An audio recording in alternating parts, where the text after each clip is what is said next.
আসসালামু আলাইকুম। আমি ইঞ্জিনিয়ার মোহাম্মদ পলাশ হোসেন আপনাদের সাথে যুক্ত আছি। আজকে আমাদের ক্লাস হবে বয়লার অপারেশন এবং সেফটি বিষয়ক একটি কোর্সে।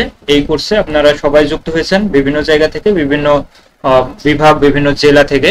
তো সেই ক্ষেত্রে যারা আপনারা এখানে যুক্ত হয়েছেন প্রত্যেকের যদি পরিচয় নিতে চাই বা সবার যদি ইন্ডিভিজুয়ালি পরিচয় নেওয়ার পর্ব তৈরি করি, তাহলে দেখা যাবে যে এই পরিচয় পর্ব হতে হতেই সময় শেষ হয়ে যাবে। যদিও আমাদের টাইম লিমিটেশন আছে নির্দিষ্ট 1 ঘন্টা, এই 1 ঘন্টার মধ্যে যেহেতু আমাদের ক্লাস শেষ করতে হবে, সেই ক্ষেত্রে আমরা পরিচয় পর্বটা এখানে করতেছি না, আমরা প্রয়োজনে পরবর্তীতে কোনো এক সময় পরিচয় পর্ব করে নিব। আমরা এখানে মূলত ক্লাস করাবো আজকে বয়লারের বিষয় নিয়ে, যে বয়লার কি, বয়লার কেন ব্যবহার করা হয়, বয়লারের আরো আনুষঙ্গিক যে সকল বিষয়গুলো আছে সেইগুলো নিয়ে কথা বলবো। সেই ক্ষেত্রে আপনারা যে যেখান থেকে দেখছেন, যে যেখান থেকে যুক্ত হয়েছেন, সবাইকে ধন্যবাদ। আপনাদের শিক্ষার এই আগ্রহ দেখে আমি আসলে আনন্দিত। আপনারা মূলত হচ্ছে যে 217 জনের মতন রেজিস্ট্রেশন করেছিলেন, আর ক্লাসে এই মুহূর্তে আছেন, এই মুহূর্তে 43 জন জয়েন করেছেন। তো সেই ক্ষেত্রে মূলত এই ক্লাসটা নেওয়ার যে ইচ্ছা, এই ইচ্ছাটা হচ্ছে আমাদের যে মান্থলি কোর্স আছে ইঞ্জিনিয়ারিং এবং ম্যানেজমেন্ট কোর্স, এই কোর্সের আমাদের হচ্ছে যে মাঝে কিছু গ্যাপ আছে। আমরা মাঝে চিন্তা ভাবনা করেছিলাম যে আর কোর্স পড়াবো না। তো সেই ক্ষেত্রে আমরা আগামী 10 তারিখে হচ্ছে যে ক্লাস নেওয়ার চিন্তা করেছি। আবার 10 তারিখ থেকে কোর্স শুরু হবে। তো ভাবলাম যে যেহেতু মাঝখানে একটু সময় আছে, এই সময়ের মধ্যে আপনাদের ফ্রি একটা কোর্স অফার করি, এবং সেই ইচ্ছা থেকেই মূলত আপনাদেরকে শেখানোর আগ্রহ প্রকাশ করা, এবং আজকের আপনারা এখানে জয়েন করেছেন।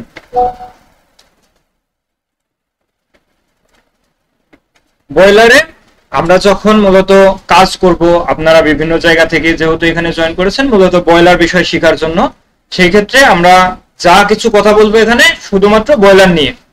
তো বয়লার নিয়ে যদি কথা বলতে চাই, তাহলে মূলত বয়লার কি, এই প্রশ্নটা প্রথমেই আসে যে বয়লার কি। এখন আপনাকে যদি জিজ্ঞাসা করা হয় যে বয়লার কি, আপনি বইয়ে পড়ে বা বিভিন্ন সোর্স থেকে যে আমরা তথ্যগুলা পেয়েছি, এই তথ্য থেকে আপনি বলতে পারেন যে বয়লার হচ্ছে একটি আবদ্ধ পাত্র, এই আবদ্ধ পাত্রের সেফটি থাকা লাগবে, বিভিন্ন ধরনের বিভিন্ন কথা বলতে পারেন আপনি, বা এক একজন এক এক রকম সংজ্ঞা দিতে পারেন। তো বয়লারের মূলত বিভিন্ন ধরনের সংজ্ঞা দেওয়া যায়। তো এই ক্ষেত্রে বয়লার মূলত আসলে কি, এই প্রশ্নটা আপনার হতে পারে। বয়লার হচ্ছে কোনো একটা যন্ত্র, সেটা আপনি একটা যন্ত্র যেটা আমরা বয়লার হিসেবে পরিচিত সেটাও হতে পারে, বা যে কোনো কিছু সেটা যদি পানিকে বয়েল করে বা কোনো কিছুকে যদি বয়েল করতে সহযোগিতা করে, তাহলে সেটাকে আমরা বয়লার বলতে পারি। এটা হচ্ছে একেবারে সিম্পল, আমরা যদি সংজ্ঞায়িত করি যে কোনো কিছু যদি কোনো কিছুকে বয়েল করতে পারে, তবে সেটাকে আমরা বয়লার হিসেবে বিবেচিত করতে পারি। তবে আমরা যেহেতু একটা নির্দিষ্ট যদি শর্ত না পালন করে, তাহলে সেটাকে কোনো কিছু বলতে পারি না, বা একেবারে ডেফিনেশন করার ক্ষেত্রে নির্দিষ্ট কিছু শর্ত প্রয়োগ করা থাকে। যেমন বাংলাদেশে আপনি একজন ব্যক্তি যে জন্মগ্রহণ করেছেন, আপনি যদি 18 বছর না হন, তাহলে বাংলাদেশের নাগরিক হিসেবে আপনি মানে ভোটাধিকার প্রয়োগ করতে পারবেন না। কেন? আপনার 18 বছর হয় নাই, আপনি বাংলাদেশের একজন নাগরিক, আপনি জন্মগ্রহণ করেছেন বাংলাদেশে, তারপরেও 18 বছর না হওয়া পর্যন্ত আপনি বাংলাদেশে ভোট দিতে পারতেছেন না। কেন দিতে পারতেছেন না? তার মানে আপনার 18 বছর হয় নাই অথবা এনআইডি হয় নাই। তার মানে আপনার ভোটার হওয়ার জন্য শর্ত কি? শর্ত হলো আপনার 18 বছর হইতে হবে। তেমনি কোনো একটা যন্ত্রকে যদি আমরা বয়লার বলতে চাই, তাহলে আইনের ভাষায় সেটার বয়লার হওয়ার শর্ত পূরণ হবে যখন 22.76 লিটার পানিকে সেই যন্ত্রটা বাষ্পে রূপান্তরিত করতে পারবে প্রত্যেক ঘন্টায়। এখন এই যন্ত্রটা যদি 22.76 লিটার পানিকে বাষ্পে রূপান্তরিত করতে পারে প্রত্যেক ঘন্টায়, তাহলে আমরা বয়লার বলতেছি। তো বয়লার হওয়ার জন্য আরো বেশ কিছু বিষয় আমাদের এর সাথে সম্পৃক্ত, যেমন সেটাতে সেফটি থাকতে হবে, সেটার সাথে আরো কিছু মাউন্টিংস থাকতে হবে, ফিটিংস থাকতে হবে, একটা নির্দিষ্ট এটাকে বলা হচ্ছে যে ভিজুয়ালি থাকতে হবে একটা যন্ত্রের মতো, তারপরে আমরা এটাকে বয়লার বলতে পারবো। তাহলে আমরা কি পেলাম? যদি কোনো যন্ত্র বা মেশিন সেটা কোনো আমাদের হচ্ছে যে পানিকে বয়েল করতে পারে,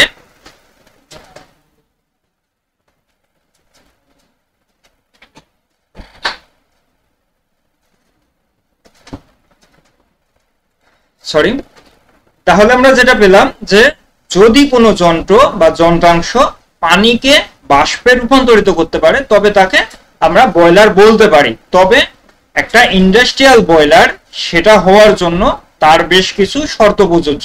তার মধ্যে অন্যতম শর্ত হচ্ছে বাংলাদেশ গভর্নমেন্ট ল অনুযায়ী সেটাকে অবশ্যই 22.76 লিটার পানি প্রত্যেক ঘন্টায় স্টিমে রূপান্তরিত করতে পারতে হবে। তো এই যে 22.76 লিটার পানিকে সে রূপান্তরিত করতেছে কিসে? স্টিমে।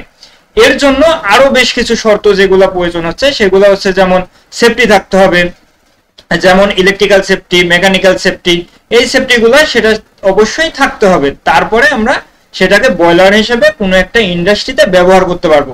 আপনারা জানেন যে বাংলাদেশে বিভিন্ন জায়গায় বিভিন্ন রকমের বয়লার আছে। এগুলা যেমন ধানের মিলে আছে যেগুলাতে অটো রাইস তৈরি করা হয়, তো সেইগুলাতে যেমন বয়লার আছে, আমাদের গার্মেন্টস ফ্যাক্টরি, টেক্সটাইল এইগুলাতেও বয়লার আছে। তো আপনি যদি একজন অটো রাইস মিলের অপারেটরকে জিজ্ঞাসা করেন যে তোমার এটার নাম কি, সে বলবে বয়লার। আপনি যে গার্মেন্টস ফ্যাক্টরি বা বিদ্যুৎ উৎপাদন কেন্দ্রে চাকরি করেন সেখানে যেটা আছে সেটাকেও আপনি বলতেছেন বয়লার। কিন্তু ওই বয়লারটা এখন পর্যন্ত বাংলাদেশ সরকারের যে নথি, এই নথিতে নথিভুক্ত হয় নাই, সেই ক্ষেত্রে ওইটা বয়লারের মধ্যে পড়বে না, কারণ সেটা এখনো রেজিস্ট্রেশন হয় নাই।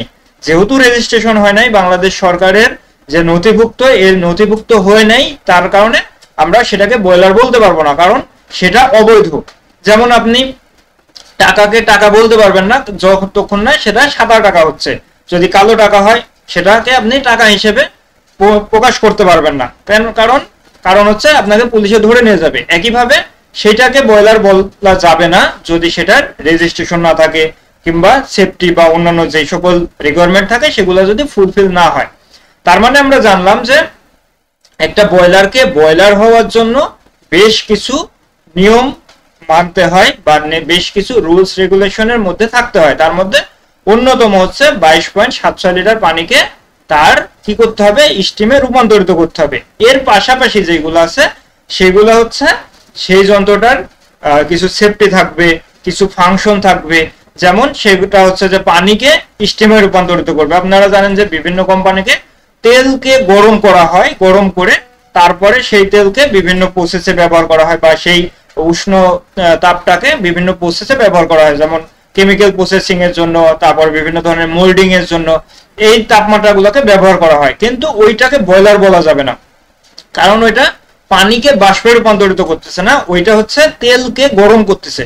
তার মানে ওইটা হচ্ছে অয়েল হিটার, যেগুলা মূলত বিভিন্ন ফ্যাক্টরিতেই থাকে। তো সেইগুলাকে মূলত বয়লার বলা হবে না।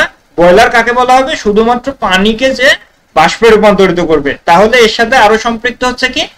পানি। এরপরে আসি, আমাদের বয়লার চিনলাম আমরা। বয়লারের মূলত ইম্পর্টেন্স কি কি? আমাদের বয়লারের ইম্পর্টেন্স বিভিন্ন ধরনের রয়েছে। যেমন আমরা যদি কোনো একটা ফ্যাক্টরিতে মূলত একটা ফ্যাক্টরি হিসেবে চিন্তা করতে চাই, সেটা হচ্ছে গার্মেন্টস, টেক্সটাইল, এই ধরনের ফ্যাক্টরি গুলো যদি আমরা পরিচালনা করতে চাই, তাহলে এই শিল্পগুলা বা এই ফ্যাক্টরি গুলার চালিকা শক্তি মূলত এই বয়লার। আধুনিক শিল্পের যে ফ্যাক্টরি গুলো আছে, আধুনিক বিশ্বে আমাদের যতগুলো ফ্যাক্টরি আছে তার মধ্যে প্রায় 70% ফ্যাক্টরিতে এই ধরনের বয়লার আমরা ব্যবহার করে থাকি। সেটা বড় হতে পারে, ছোট হতে পারে, প্যাকেজ বয়লার হতে পারে, ফিল্ড ডিরেক্টেড বয়লার হতে পারে, এগুলা মূলত আমরা ব্যবহার করে থাকি। তাহলে আমাদের যে আধুনিক চালিকা শক্তি শিল্পের, তার জন্য এই বয়লারটা বিশেষভাবে গুরুত্বপূর্ণ, এবং এই বয়লার ছাড়া মূলত শিল্প প্রতিষ্ঠান কল্পনাও করা যায় না। কারণ হচ্ছে আমাদের এই যে বয়লার, এই বয়লার দ্বারা আমরা যে স্টিমটা উৎপাদন করতেছি, এই স্টিম মূলত বিভিন্ন কাজে ব্যবহার হচ্ছে। যেমন ইন্ডাস্ট্রিয়াল প্রসেসের জন্য, এনার্জি তৈরি করার জন্য, যেমন বিদ্যুৎ উৎপাদন কেন্দ্রে এই ধরনের বয়লারগুলো ব্যবহার করা হয়, এবং বয়লারকে ব্যবহার করে স্টিমে রূপান্তরিত করা হয় পানিকে, এবং এই স্টিমকে মূলত পরবর্তীতে বিদ্যুৎ উৎপাদনের জন্য টারবাইনে ব্যবহার করা হয়। সেই টারবাইনগুলো ঘুরলে তারপরে বিদ্যুৎ উৎপাদন হয়। তো এই যে বয়লার, এই বয়লারের জন্য আমাদের প্রয়োজন হচ্ছে, এখানে আমরা দেখতে পাচ্ছি একটা চার্ট, সেটাতে ফুয়েল দেখানো হয়েছে। এই ফুয়েলটা আমরা বয়লারে ব্যবহার করতেছি, বয়লারে ব্যবহার করার পরে স্টিম উৎপাদন করতেছি, স্টিম উৎপাদন করার পরে ইন্ডাস্ট্রিতে ব্যবহার করতেছি, সেটা পাওয়ার উৎপাদনের জন্য হোক, আমাদের বয়লারের আরো যে সকল কাজগুলো আছে, যেমন আমাদের যে কাপড় চোপড় আছে এই কাপড়গুলোকে ড্রাই করার জন্য, মোল্ডিং এর জন্য, বিভিন্ন কেমিক্যাল প্রসেসের জন্য, তারপরে আমাদের যে ফ্যাক্টরি গুলো আছে ফ্যাক্টরির পাশাপাশি আমাদের যে মেডিকেল গুলো আছে এই মেডিকেলের যে জীবাণুগুলা উৎপাদন হয় বা বিভিন্ন জায়গায় জীবাণু নাশক হিসেবে এই স্টিম গুলাকে ব্যবহার করা হয়। তাহলে আমরা দেখলাম যে বিভিন্ন জায়গায় এই বিদ্যুৎ গুলা উৎপাদন করার জন্য, বিভিন্ন ধরনের প্রসেসের জন্য আমরা স্টিমকে ব্যবহার করতেছি। তার মানে আমাদের এই যে বয়লার, এই বয়লারের গুরুত্ব অপরিসীম। তারপরেও আমাদের যারা বয়লার অপারেটর আছে, বয়লারের সাথে যারা সম্পৃক্ত আছে, তারা বিভিন্নভাবেই অবহেলিত হয়ে থাকে। আপনারা জানেন যে দীর্ঘদিন ধরে বয়লারের পরীক্ষা হচ্ছে না। বয়লারের যে অধিদপ্তর আছে আমাদের, তাদেরও এই বিষয়ে তেমন কোনো আগ্রহ দেখা যাচ্ছে না। যদিও বিভিন্ন সময় বিভিন্নভাবেই শোনা যাচ্ছে যে আগস্টে পরীক্ষা হবে, নভেম্বরে পরীক্ষা হবে, জানুয়ারিতে পরীক্ষা হবে, এভাবে বিভিন্ন ধরনের বিভিন্ন জায়গা থেকেই কথা শোনা হচ্ছে। তারপরেও মূলত পরীক্ষা যখনই হোক আপনাদের উচিত হবে প্রস্তুতি নিয়ে রাখা, যে যখনই পরীক্ষা হোক আপনারা যেন সেই পরীক্ষায় অংশগ্রহণ করলে পাশ করতে পারেন। কারণ পরীক্ষা কবে হবে সেটা বলা যায় না, তবে অবশ্যই পরীক্ষার জন্য প্রস্তুতি নিয়ে রাখাটাই বুদ্ধিমানের কাজ।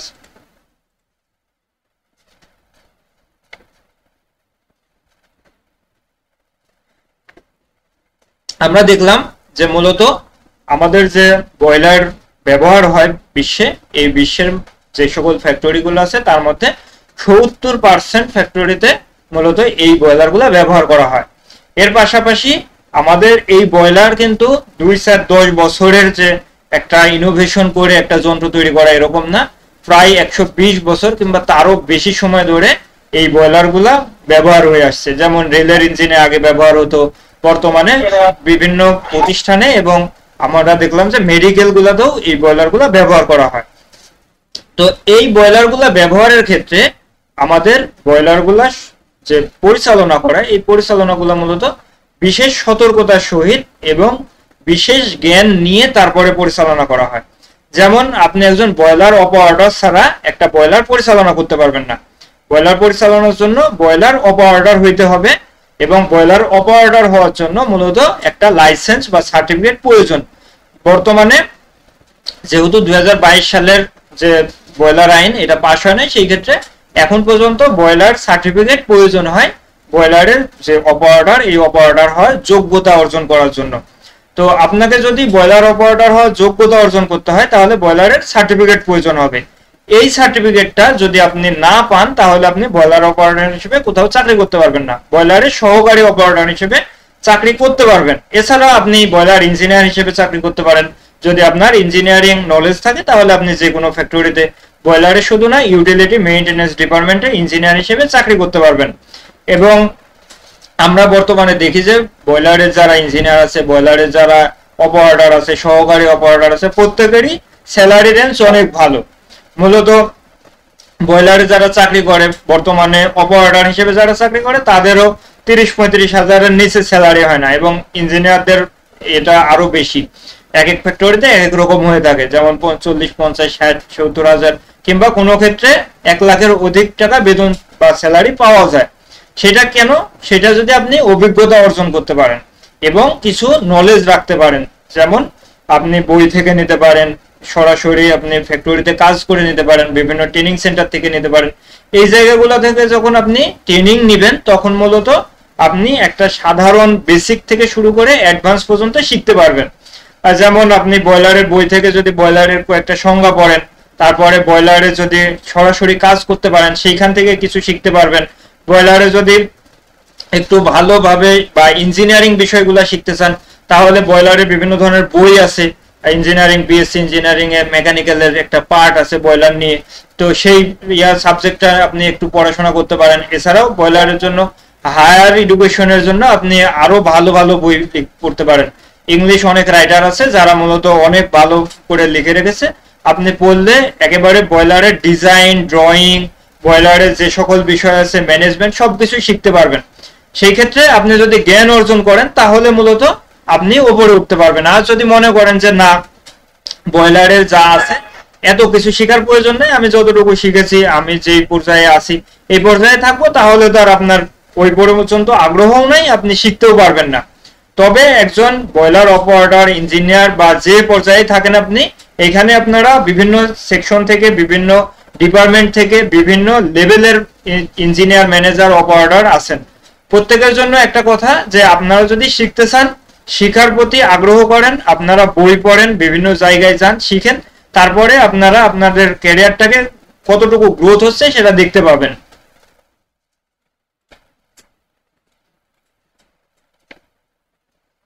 আচ্ছা, এই মুহূর্তে আমরা যেটা দেখতে পাচ্ছি স্লাইডে, সেটা হচ্ছে বয়লারের ক্লাসিফিকেশন। আপনাদের ইন্টারভিউ বোর্ডে বিভিন্ন সময় এই ধরনের প্রশ্ন করতে পারে যে বয়লার কত ধরনের বা বয়লারের প্রকারভেদ কি, এই ধরনের প্রশ্ন করতে পারে।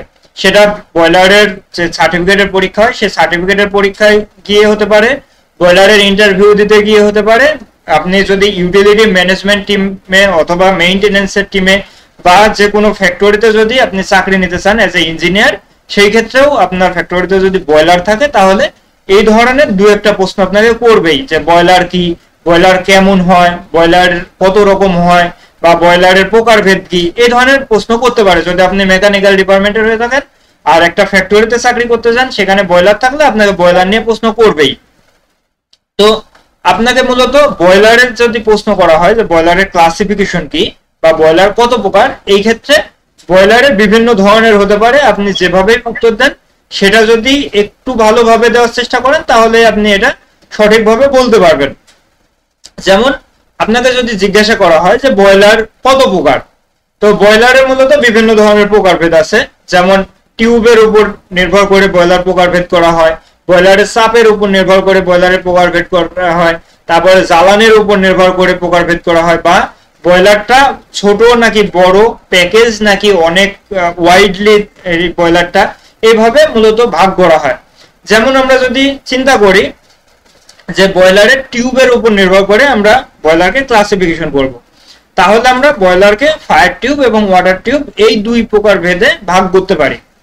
ফায়ার টিউব কি? ফায়ার টিউব হচ্ছে টিউবের মধ্যে যদি ফ্লু গ্যাসটা বা হট গ্যাসটাকে প্রবাহিত করা হয় এবং টিউবের বাহিরের দিকে যদি পানি থাকে, তাহলে সেই টিউবকে বা সেই টিউব বিশিষ্ট বয়লারকে আমরা ফায়ার টিউব বয়লার বলি। আর যদি ওয়াটার টিউব হয় তাহলে ফায়ার টিউবের বিপরীত, আপনার টিউবের মধ্যে দিয়ে যদি পানি প্রবেশ করানো হয়, টিউবের বাহিরের দিকে যদি আগুনের যে ধোঁয়া বা আগুনের যে হট গ্যাস বা ফ্লু গ্যাস বা আগুনের শিখা এইগুলো যদি প্রবাহিত করা হয়, সেটাকে আমরা ওয়াটার টিউব বয়লার বলি। তো এই ক্ষেত্রে আপনারা অনেকেই একটু উল্টাপাল্টা করে ফেলেন যে বয়লারের ফায়ার টিউব কি, ওয়াটার টিউব কি, বা এটা একটা বলতে গিয়ে আরেকটা বলে ফেলেন।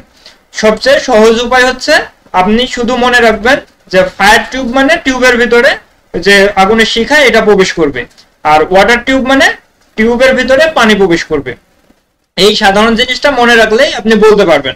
আর যখন সংজ্ঞা আকারে বলতে চাবেন তখন তো সিম্পল, আপনি যদি একটু বুঝে বলতে চান তাহলে যেহেতু পানিটা টিউবের ভিতরে আছে তার মানে সেটা ওয়াটার টিউব, সেই বয়লারকে ওয়াটার টিউব বয়লার বলা হবে। আর যেহেতু এই যে ফ্লু গ্যাস বা হট গ্যাস বা আগুনের শিখা এটা টিউবের ভিতরে আছে, তার মানে টিউবের বাহিরের দিকে পানি আছে, এটাকে বলা হবে ফায়ার টিউব বয়লার। এখন ওয়ার্কিং প্রেসার অনুযায়ী আমরা এই বয়লারকে ক্লাসিফিকেশন করতে পারি। এটা হচ্ছে আপনার বয়লারটা লো প্রেসার বয়লার নাকি হাই প্রেসার বয়লার। এখন লো প্রেসার এবং হাই প্রেসারের ক্ষেত্রে এই ক্ষেত্রে আবার মতভেদ আছে, যে এক এক ফ্যাক্টরিতে এক এক বয়লার কোম্পানি এক একটা বয়লারকে এক এক রকম ভাবে বিশ্লেষণ করে থাকে বা ক্লাসিফিকেশন করে থাকে। যেমন কোন কোন ফ্যাক্টরি আছে, ধরেন ওই ফ্যাক্টরিতে দুইটা বয়লার, একটা হচ্ছে 5 টনের বয়লার, একটা হচ্ছে 20 টনের বয়লার। তাহলে তারা যেটা বলে যে 5 টনের বয়লার যেটা আছে এবং সেটা যদি 5 কেজি প্রেসারের হয় সেটাকে বলবে তারা কি লো প্রেসারের বয়লার। আর আরেকটা বয়লার আছে 20 টনের বয়লার, সেটা আছে সেই বয়লারের প্রেসারটা আছে 15 কেজি, 20 কেজি বা 30 কেজি, সেটাকে বলা হবে হাই প্রেসারের বয়লার। আবার একই ফ্যাক্টরি বা একই কোম্পানির বয়লার মনে করেন যে আরেকটা ফ্যাক্টরিতে আছে, ওই ফ্যাক্টরিতে আছে 5 কেজি প্রেসারের একটা, 20 কেজি প্রেসারের একটা, 50 কেজি প্রেসারের একটা। তখন এই যে 20 কেজি প্রেসারের বয়লার এটাকে মূলত মিডিয়াম প্রেসার হিসেবে ধরে নেবে, আর ওই যে 50 কেজি প্রেসার ওইটাকে মূলত হাই প্রেসার হিসেবে ধরে নেবে। এইভাবে মূলত প্রেসারের উপর ক্লাসিফিকেশন করা হয়। তবে বেশিরভাগ ক্ষেত্রেই বিভিন্ন জায়গাতে এরকম করা হয় যে মূলত 15-20 কেজি পর্যন্ত লো প্রেসার ধরা হয়, এরপরে 40 কেজি পর্যন্ত মিডিয়াম প্রেসার ধরা হয়। 40 কেজির উপরে যে ব্রয়লারগুলা সেগুলোকে মূলত হাই প্রেসার ব্রয়লার হিসেবে তারা বিবেচনা করে থাকে এবং এভাবেই মূলত ক্লাসিফিকেশন বেশিরভাগ ক্ষেত্রে হয়ে থাকে। এই ক্ষেত্রে আপনি যদি 20 কেজিকে হাই প্রেসার বলেন সেটা ভুল হবে না, কারণ আপনার ফ্যাক্টরিতে আপনি এভাবেই অভ্যস্ত। এরপরে ফুয়েল টাইপ হিসেবে বিবেচনা করা হয় যে ফুয়েলে যদি গ্যাস হয়, আমরা যে জ্বালানিটা ব্যবহার করি এটা যদি গ্যাস দিয়ে বয়লার চালিত হয় বা বয়লারটা যদি গ্যাসে চালিত হয় তাহলে গ্যাস ফায়ার্ড বয়লার বলা হয়। যদি ডিজেল দিয়ে পরিচালিত হয় তাহলে ডিজেল ফায়ার্ড বয়লার বলা হয়। আবার যদি সেটা সলিড ফুয়েল অন্য কোনো হতে পারে যেমন কাঠ, কয়লা, সেগুলোর ক্ষেত্রে সলিড ফুয়েল বয়লার বলা হয়। আবার বায়োম্যাস বয়লার আছে, তারপরে হচ্ছে যে জুট বয়লার আছে, এগুলা মূলত ফুয়েলের উপর নির্ভর করে বলা হয়। আবার আপনি যদি ইয়ার জন্য ব্যবহার করেন কোনো একটা নির্দিষ্ট পারপোসে, যেমন আপনি বিদ্যুৎ উৎপাদনের জন্য ব্যবহার করেন তাহলে জেনারেশন বেসিস বয়লার বলা হচ্ছে। তারপরে আপনি যদি হিটিং এর জন্য ব্যবহার করেন কোনো একটা জায়গাকে তাহলে হিটিং বয়লার বলতে পারেন। এইরকম মূলত ক্লাসিফিকেশন করা হয়। আবার আপনি যদি সম্পূর্ণ বয়লারের যে সকল যন্ত্রাংশ আছে সেগুলো একটা প্যাকেজ আকারে নেন তাহলে সেটাকে প্যাকেজ বয়লার বলা হয়। আর যদি এরকম হয় যে আলাদা আলাদা যন্ত্রাংশ একটা নির্দিষ্ট জায়গায় নিয়ে এসে ওইখানে সেটিং করেছেন সেটাকে বলা হবে ফিল্ড ডিরেক্টেড বয়লার। মূলত বাংলাদেশে যত বয়লার আছে তার মধ্যে 90%ই এই যে প্যাকেজ বয়লার, এই বয়লারটা, এই বয়লারটাতে যে সকল ইয়া থাকে বার্নার, তারপরে হচ্ছে যে ফিড পাম্প, এই সকল যন্ত্রাংশগুলো একটা প্যাকেজ আকারে থাকে, যেই প্যাকেজটা মূলত এক জায়গা থেকে আরেক জায়গায় নেওয়া বা এক জায়গা থেকে আরেক জায়গায় সরানোটা খুবই সহজ। এবং এইটা একটা প্যাকেজ আকারে থাকার কারণে মূলত এই বয়লারগুলো বাংলাদেশে ছোট ছোট ফ্যাক্টরিতে বা মাঝারি টাইপের যে ফ্যাক্টরিগুলো আছে সেগুলোতে ব্যবহার করা হয়। আর যেগুলো মূলত অনেক বড় বা অনেক পরিমাণে স্টিমের চাহিদা থাকে এবং যেখানে অনেক জায়গা অ্যাভেলেবল সেই সকল জায়গাগুলোতে মূলত ফিল্ড ডিরেক্টেড বয়লার ব্যবহার করা হয়। এই ফিল্ড ডিরেক্টেড বয়লারগুলোতে বিভিন্ন যন্ত্রাংশ যেমন ইআরপি হিটার, তারপরে ইকোনোমাইজার, তারপরে হচ্ছে যে আরো যে সকল যন্ত্রাংশ আছে সবগুলা মূলত আলাদা আলাদা করে নিয়ে আসা হয়, একটা নির্দিষ্ট জায়গায় ইনস্টলেশন করা হয়, করে তারপরে সেখান থেকে স্টিম জেনারেশন করা হয়। তো দেখলাম যে ক্লাসিফিকেশনের ক্ষেত্রে বিভিন্ন ধরনের ক্লাসিফিকেশন আছে, তবে আপনি যদি শুধুমাত্র দুই প্রকারও বলতে পারেন তারপরেও আপনার উত্তরটা সঠিক হবে যদি আপনি বলেন যে বয়লারকে মূলত দুই বা ততোধিক ইয়াতে ভাগে ভাগ করা হয়। যেমন বয়লারকে টিউবের উপর নির্ভর করে ভাগ করা হয়, আর বয়লারকে আমরা প্যাকেজ বা হচ্ছে যে ফিল্ড ডিরেক্টেড বয়লার এইভাবেও ভাগ করে থাকি। মূলত আপনি যখন ইন্টারভিউ বোর্ডে কোথাও উত্তর দিবেন তখন আপনি কিভাবে বলতেছেন, আপনার উত্তর দেওয়ার ভঙ্গিটা কেমন, আপনি কি মুখস্থ করে এসে বলতেছেন নাকি আপনি আপনার জ্ঞানের জায়গা থেকে বলতেছেন, এইটা দেখে আপনাকে ওইখানে মূলত ভেরিফাই করা হবে যে আপনি পড়ে এসেছেন নাকি মুখস্থ করে এসেছেন নাকি আপনার জানা বিষয়টা অভিজ্ঞতা থেকে বলতেছেন। কাইন্ডলি কেউ কথা বললে আপনারা হচ্ছে যে মিউট করে রাখবেন। হ্যাঁ, আমি এখান থেকে মিউট করে দিচ্ছি, যদি কারো কোনো কিছু বলার থাকে তাহলে ক্লাস শেষে আমি সময় দিব তখন কথা বলবেন। আর আপনারা মূলত যেহেতু আমি মিউট করে দিছি, যদি কিছু বলার থাকে তাহলে হ্যান্ড আপ যে হাত উঠানোর অপশন আছে ওইখানে হাত উঠিয়ে রাখবেন।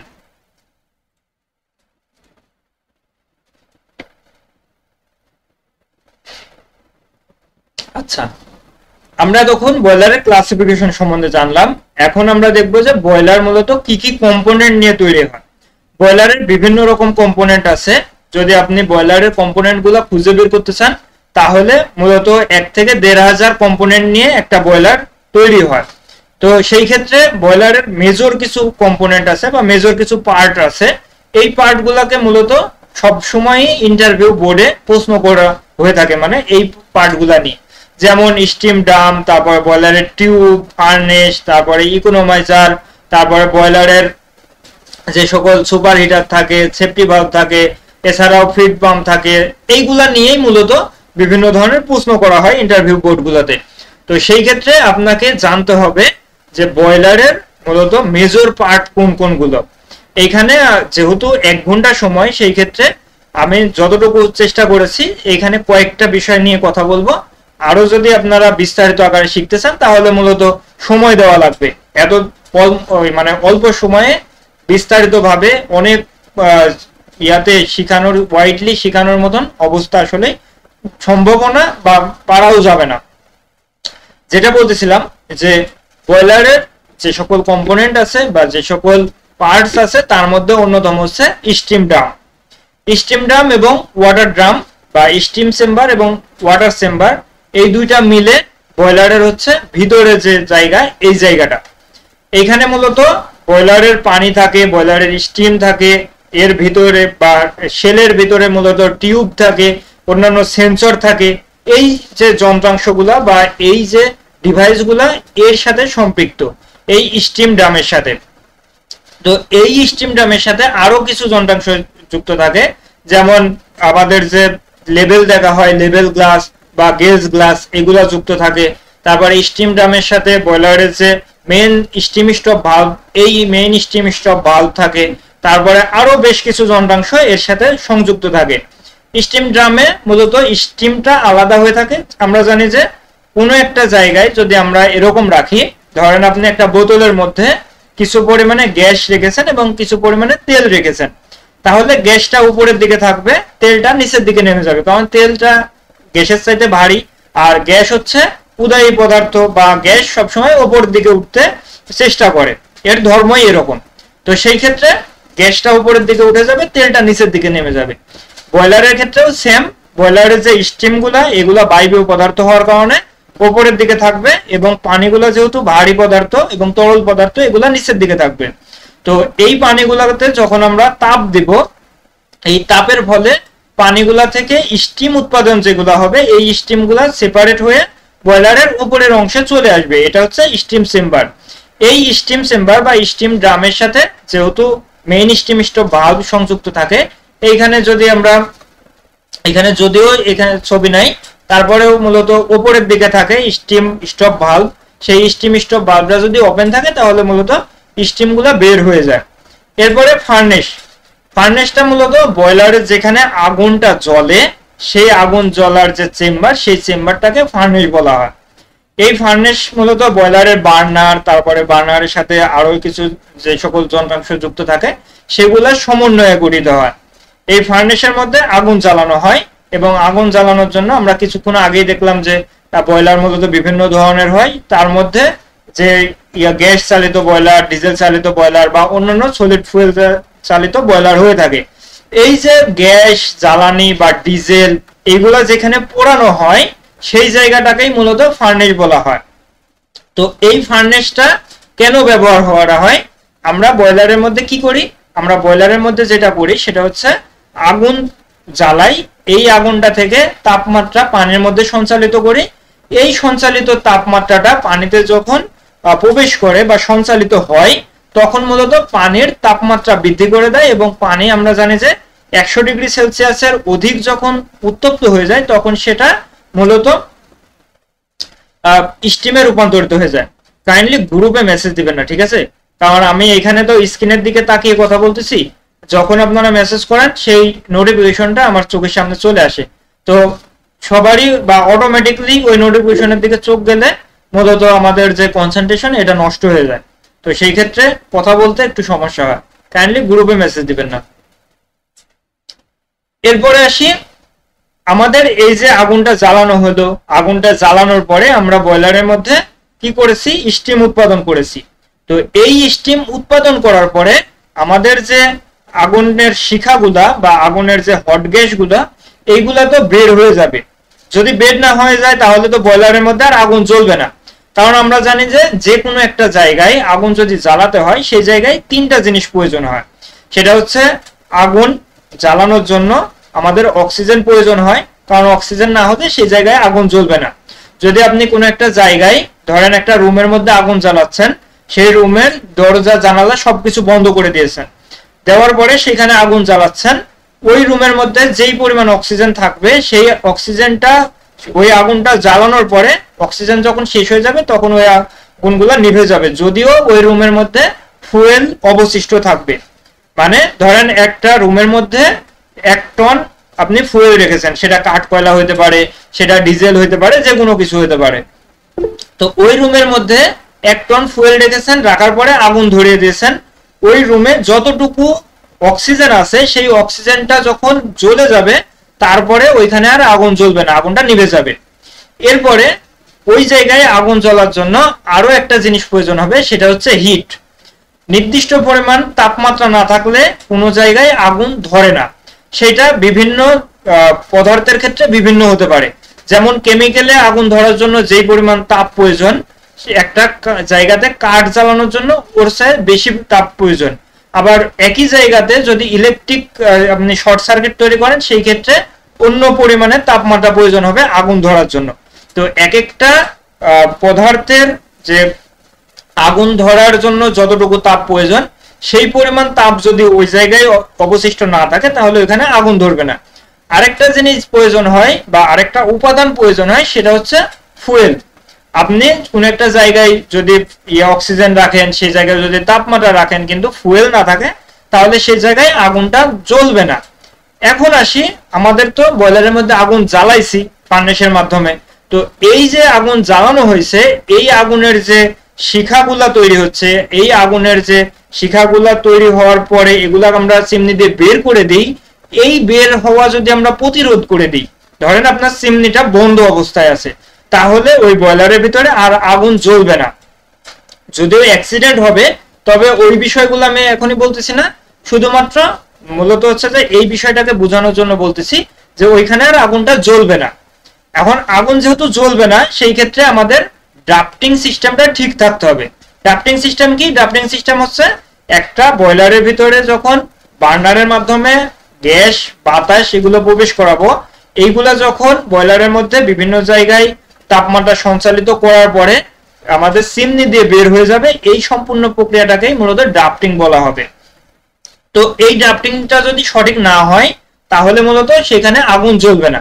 তো এই যে ফ্লু গ্যাসগুলা বের হয়ে যাচ্ছে, আমরা কি কারণে বা আমাদের কি কারণে ফ্লু গ্যাসগুলা বের করে দেওয়া হচ্ছে, এই যে পরবর্তীতে যে গ্যাসগুলো আমরা দিব, সেই গ্যাসগুলোর জন্য সঠিকভাবে জ্বলে, বা পরবর্তীতে যেই ফুয়েলই দিই, সেটা ডিজেল হতে পারে, কাঠ কয়লা হতে পারে, বা যা দিই আমরা, সেটাকে জ্বালানোর জন্য আমরা কি করব, এই যে ফ্লু গ্যাসগুলো যেগুলো আছে সেগুলোকে বের করে দেব। সেটা কি দিয়ে বের হচ্ছে?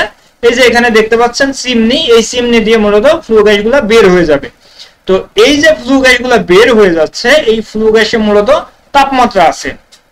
আপনি যদি আপনার বাড়িতে রান্না করেন, তাহলে আপনার বাড়িতে একটা হাঁড়ি নেবেন, নেওয়ার পরে ভাত রান্না করতেছেন, ওই হাঁড়ির তলানিতে আপনি ওই হাঁড়ির তলাতে যদি আপনি তাপমাত্রা দেন, সেটা গ্যাসের চুলা হতে পারে, খড়ির চুলা হতে পারে, বা বন্ধু চুলা হতে পারে, যে কোনো চুলা দিয়েই আপনি ওই পাতিলের তলায় তাপমাত্রা দিচ্ছেন। তো তাপমাত্রা যখন আপনি দিচ্ছেন, এই তাপমাত্রাটা যতটুকু পাতিলের মধ্যে সঞ্চালিত হচ্ছে, আপনি যদি পাতিলের ওপরে হাত দিয়ে রাখেন, দেখবেন যে আশেপাশে দিয়ে পাতিলের গা বেয়ে যে ধোঁয়াগুলা উঠতেছে, সেই ধোঁয়াগুলার তাপমাত্রাও বেশ ভালো পরিমাণে থাকে। তো এই যে তাপমাত্রাগুলা পাতিলের গা বেয়ে বের হয়ে চলে যাচ্ছে, এগুলা মূলত আমরা ধোঁয়া আকারে দেখি, সেগুলারও তাপমাত্রা আছে। তাহলে বয়লারের মধ্যে যেহেতু হিউজ পরিমাণে ফুয়েল পোড়ানো হচ্ছে, তার মানে এই যে চিমনি দিয়ে ফ্লু গ্যাসগুলা বের হচ্ছে, এগুলারও তাপমাত্রা আছে। এগুলা এক এক বয়লারের ক্ষেত্রে এক এক রকম হয়ে থাকে। কোনো বয়লারে 180 ডিগ্রি হতে পারে, কোনো বয়লারে 250 ডিগ্রি হতে পারে, কোনো বয়লারে 400 ডিগ্রি হতে পারে। সেটা বয়লারের ডিজাইনের উপর নির্ভর করবে। বয়লারের এর সাথে বেশ কিছু বিষয় সংযুক্ত থাকে বা সম্পৃক্ত থাকে।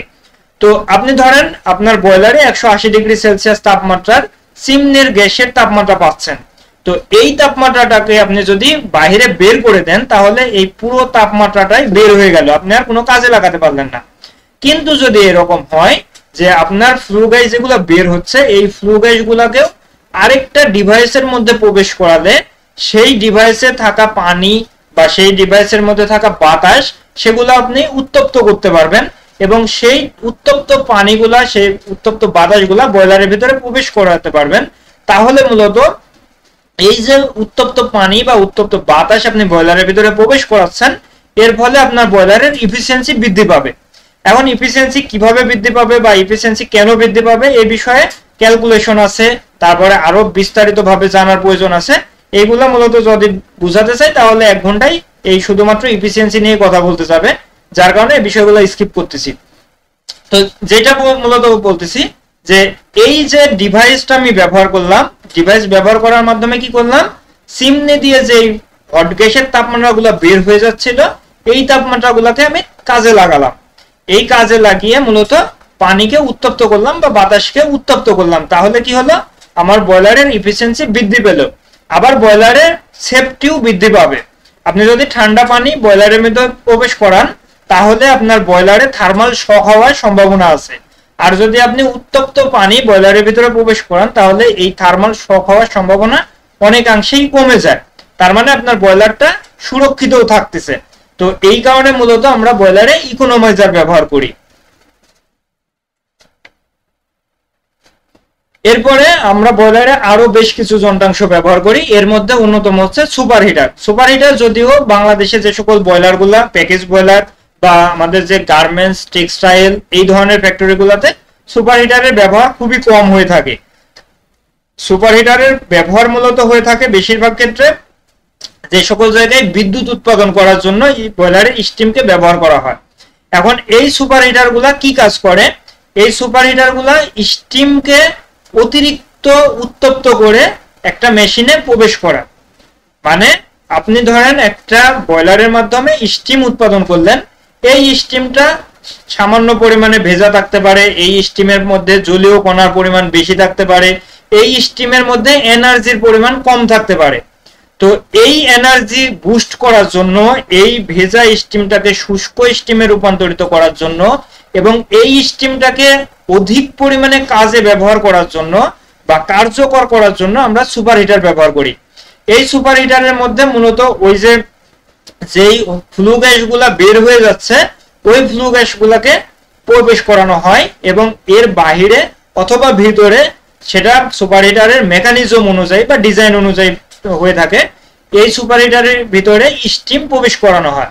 যখন স্টিম প্রবেশ করতেছে আর সুপার হিটারের বাহিরের দিকে বা টিউবের বাহিরের দিকে এই ফ্লু গ্যাসগুলো থাকতেছে, তখন এই ফ্লু গ্যাসের তাপমাত্রার কারণে সুপার হিটারের ভেতরে থাকা স্টিমগুলো স্যাচুরেটেড স্টিম থেকে সুপার হিটেড স্টিমে রূপান্তরিত হচ্ছে।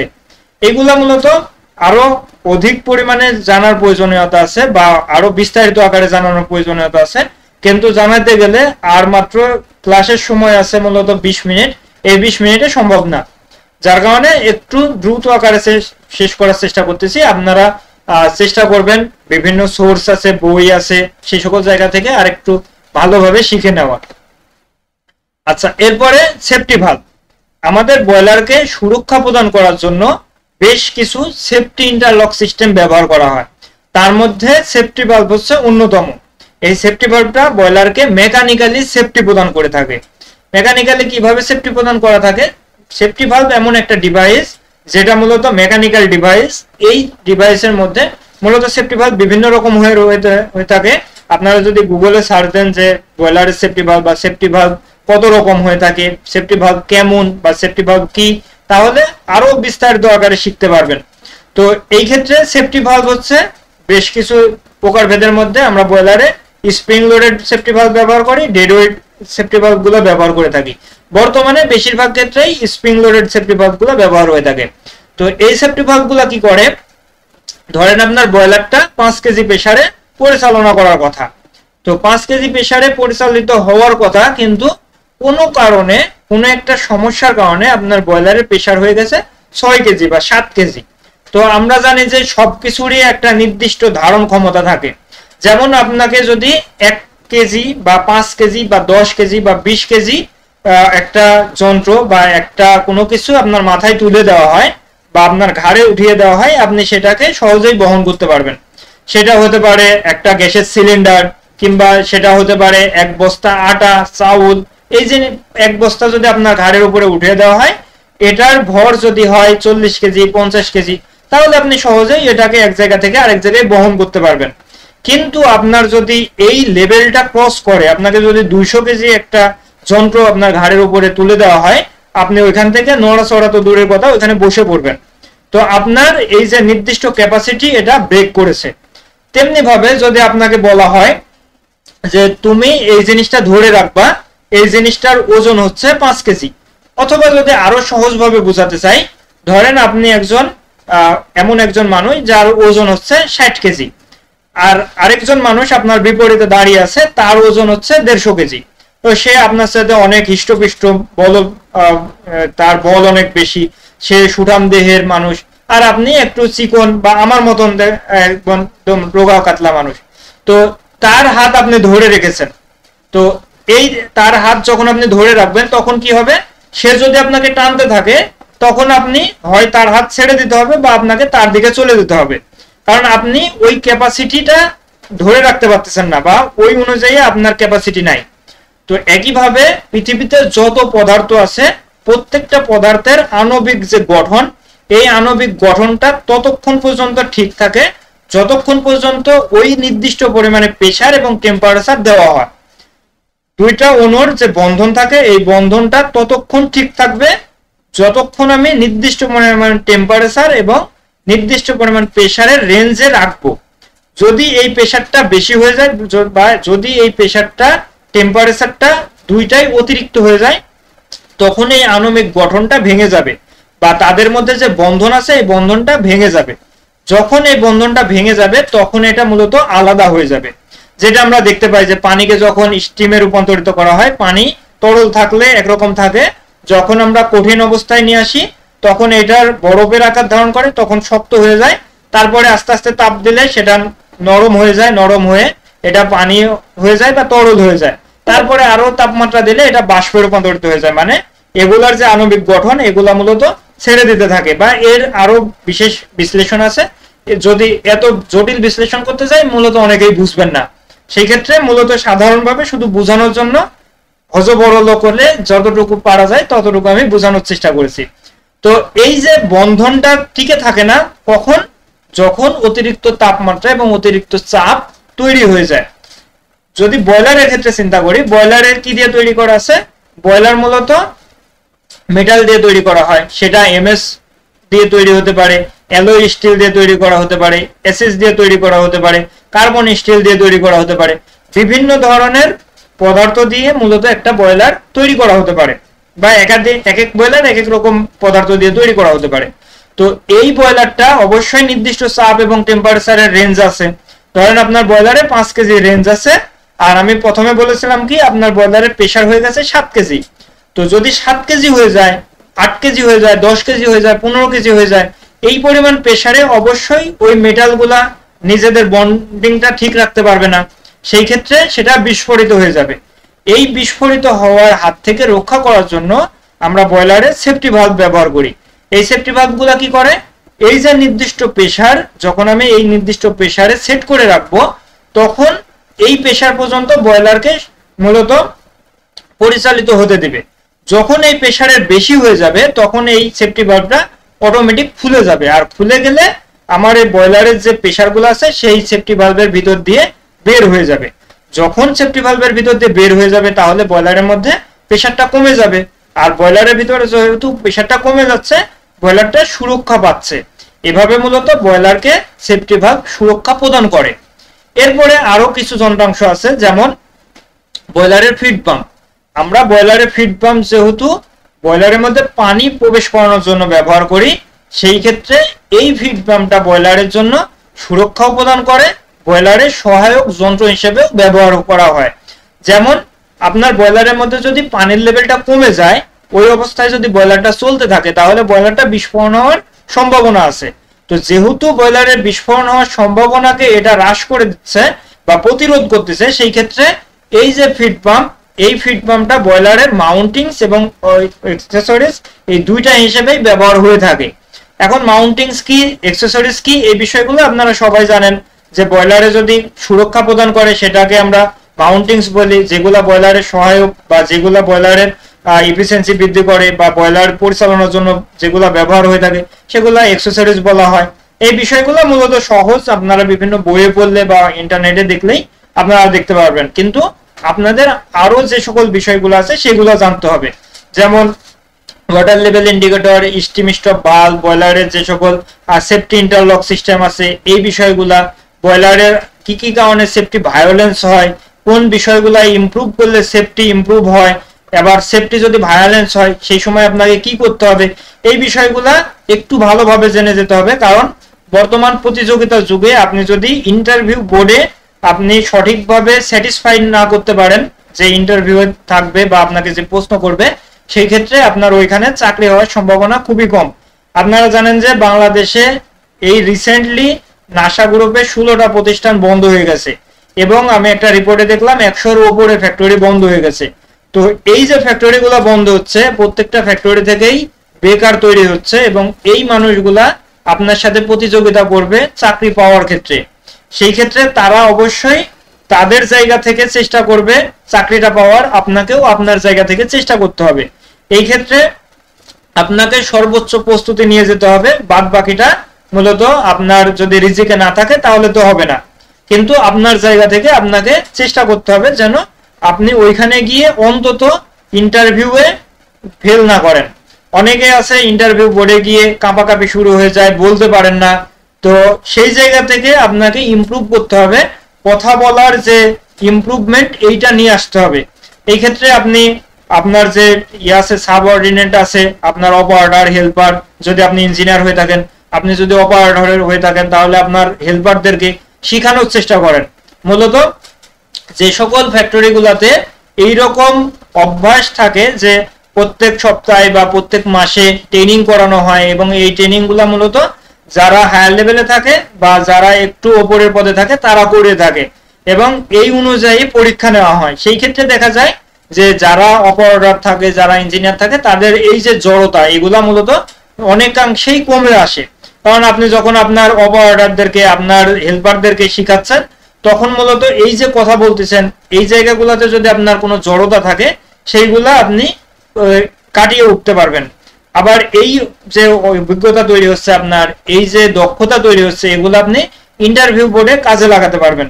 কারণ আপনি একজনকে শিখাচ্ছেন মানে ওই জিনিসটা আপনার মাথায় আছে, আর যেহেতু মাথায় আছে তখন আপনি যে কোনো ইন্টারভিউ বোর্ডে, সেটা হতে পারে লাইসেন্সের পরীক্ষা, সার্টিফিকেটের পরীক্ষা, ইন্টারভিউ বোর্ড, আপনাকে যে কেউ একটা প্রশ্ন করে বসলে সেটা আপনি সুন্দরভাবে গুছিয়ে বলতে পারবেন। অন্যথায় আপনি যদি শুধুমাত্র বই পড়ে বসে থাকেন, আপনি যদি শুধুমাত্র আপনার ফ্যাক্টরিতে যান আসেন, কাউকে কিছু না শিখান যে অন্য কেউ শিখে ফেললেই আমাকে আর বস হিসেবে মানবে না, এইরকম চিন্তা ভাবনা যদি করেন তাহলে মূলত আপনার জড়তাগুলা থেকে যাবে আর আপনি কখনোই এই জড়তাগুলাকে কাটিয়ে উঠতে পারবেন না। সেজন্য অবশ্যই চেষ্টা করবেন আপনার যারা সাবঅর্ডিনেট থাকবে, যারা হেল্পার আছে, যারা অপারেটর আছে, আপনি ম্যানেজার হইলে আপনার যারা ইঞ্জিনিয়ার আছে তাদেরকে বিষয়গুলা শিখাইতে থাকেন। শিখাইলে মূলত জ্ঞান কখনো কমে না, বরং আপনার জ্ঞানগুলা বৃদ্ধি পাবে।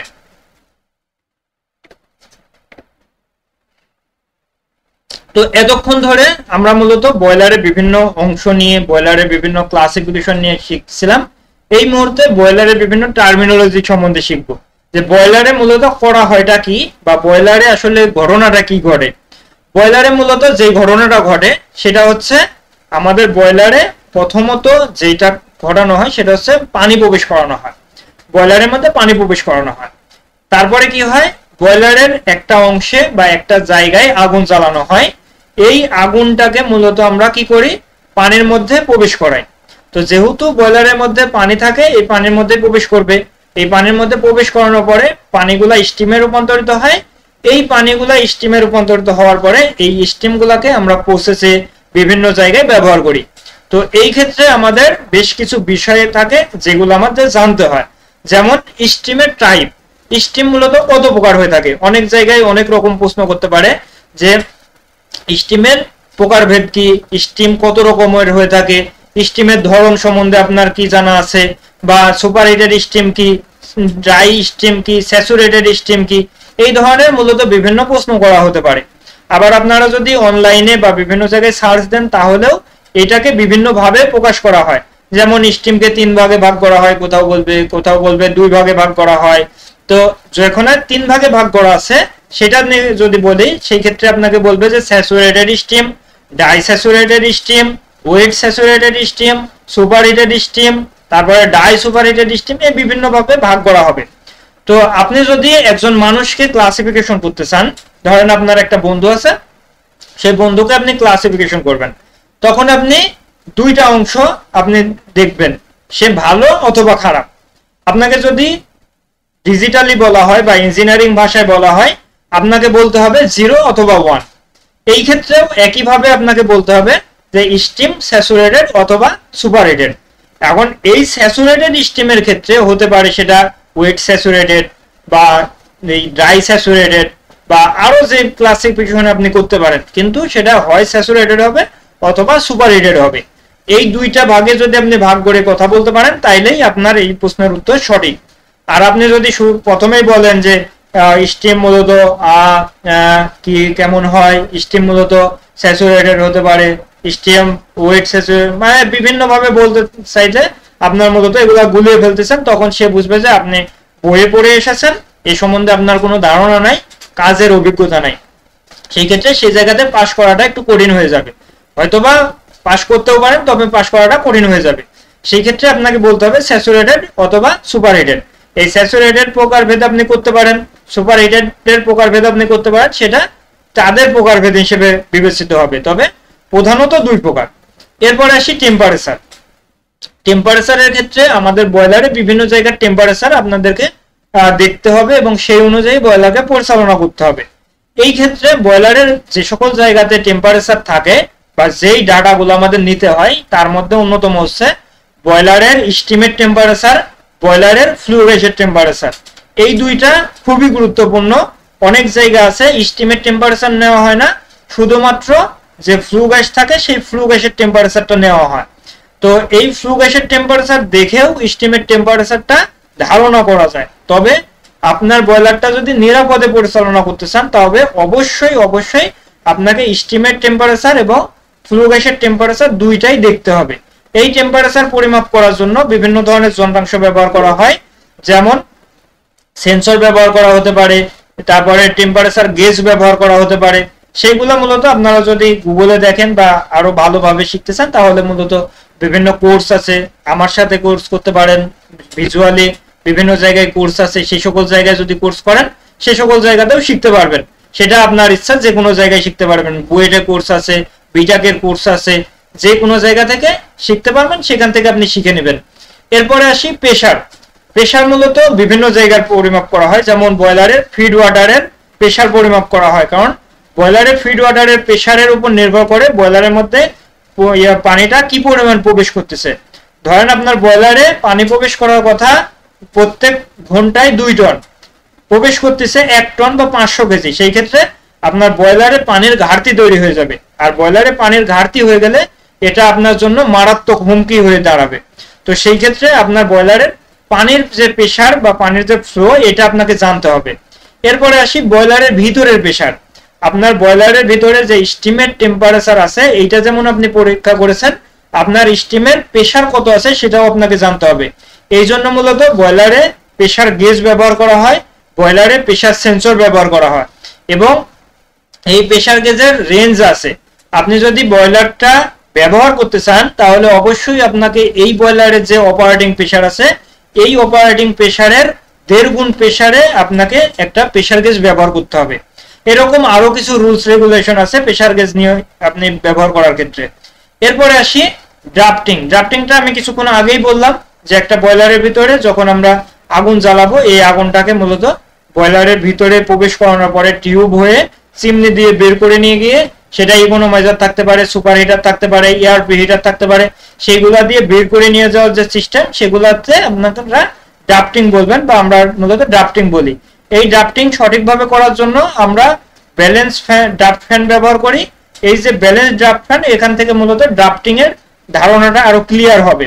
আপনি যদি বয়লারের ব্লোয়ারের সাথে একটা ফ্যান লাগান আর বয়লারের চিমনির সাথে একটা ফ্যান লাগান তাহলে যেহেতু দুইটা ফ্যান আছে এই দুইটা ফ্যানকে যদি আপনি ব্যালেন্স করে ব্যবহার করতে পারেন তাহলে এখানে আপনি ব্যালেন্স ড্রাফট ফ্যান বলবেন। আর যদি শুধু এফডি ফ্যান থাকে বা শুধু আইডি ফ্যান থাকে সেই ক্ষেত্রে আলাদা আলাদা এফডি ফ্যান এবং আইডি ফ্যান হিসেবে সেগুলোকে চিহ্নিত করা হবে। আর যদি দুইটা ফ্যানই থাকে তাহলে সেটাকে ব্যালেন্স ড্রাফট ফ্যান বলা হবে, যেহেতু সেই দুইটা আমরা ব্যালেন্স করে ব্যবহার করব। কারণ যদি ব্যালেন্স না থাকে তাহলে মূলত বয়লারের ভিতরে আগুন সঠিকভাবে জ্বলবে না, হয়তোবা বেশি ধোঁয়া ব্যবহার তৈরি হবে অথবা আগুনটা জ্বলার আগেই বের হয়ে যাবে। সেই ক্ষেত্রে আমাদেরকে ব্যালেন্স করে ব্যবহার করতে হয়। এছাড়াও আমাদের ফিড ওয়াটার বা হচ্ছে যে ব্লো ডাউন সিস্টেম এগুলো সম্বন্ধে জানতে হয়। এগুলো আস্তে আস্তে আমরা শেখার চেষ্টা করব, মূলত আগামী যেহেতু দুইটা ক্লাস আছে সেগুলাতে একটু ক্লিয়ার করে দেবো এই বিষয়গুলো। তো যেগুলো বলতেছিলাম যে কিছুক্ষণ আগেই আমরা বয়লারের অ্যাক্সেসরিজ এবং মাউন্টিং সম্বন্ধে জেনেছিলাম যে অ্যাক্সেসরিজ কি। অ্যাক্সেসরিজ সম্বন্ধে মূলত যদি আমরা ক্লিয়ার করে বলতে চাই, যেগুলো আমাদের ইফিসিয়েন্সি বৃদ্ধি করে সেগুলোকে অ্যাক্সেসরিজ বলা হয়। আর যদি আমাদের বয়লারকে সেফটি প্রদান করে সেগুলোকে মূলত আমরা মাউন্টিংস বলি। সেফটির ক্ষেত্রে সেফটি ভালভ হতে পারে, ওয়াটার লেভেল ইন্ডিকেটর হতে পারে, গেজ গ্লাস হতে পারে, প্রেসার গেজ হতে পারে, ফিউজেবল প্লাগ হতে পারে, এইগুলাকে মূলত আমরা বয়লারের মাউন্টিংস বলি। আবার অ্যাক্সেসরিজ এর মধ্যে ইকোনোমাইজার, সুপার হিটার, এআরপি হিটার, তারপরে আমরা কিছুক্ষণ আগে জানলাম যে ফিড পাম্পও মূলত আমাদের অ্যাক্সেসরিজ, আবার ফিড পাম্প একই সাথে মাউন্টিংসও। এরকম এইগুলোকে মূলত বিভিন্ন ক্লাসিফিকেশন করা হয়েছে। কেন? একটা ইফিসিয়েন্সি বৃদ্ধি করতে ব্যবহার হচ্ছে বা বয়লারকে পরিচালনা করার জন্য ব্যবহার হচ্ছে, আর একটা বয়লারকে সেফটি প্রদান করার জন্য ব্যবহার করা হচ্ছে। এই সেফটি প্রদান করার ডিভাইসগুলো যে শুধুমাত্র সেফটি দিচ্ছে, ইফিসিয়েন্সি বৃদ্ধি করতেছে না এরকম না, এগুলাও ইফিসিয়েন্সি বৃদ্ধি করে।